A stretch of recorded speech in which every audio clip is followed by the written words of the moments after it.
Bir demet çubuk. İyi kalpli bir adamın sürekli birbirleriyle kavga eden 4 oğlu vardı. Adam oğullarının iyi huylu ve geçimli olmalarını çok istiyordu. Günün birinde aklına bir fikir geldi. Oğullarından bir demet çubuk toplayıp getirmelerini istedi. Sonra her birine getirdikleri demeti dizleriyle kırmalarını söyledi. Hepsi denedi ama hiçbiri bunu beceremedi. Adam demeti çözdü ve çubukları teker teker çocuklarının ellerine vermeye başladı.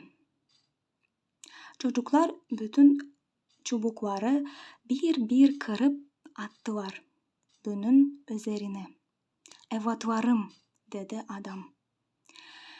"Birlik olursanız zorlukların üstesinden gelirsiniz. Ayrılırsanız zorluklar sizi ezer geçer. Birlik kuvvettir. Birlikten kuvvet doğar."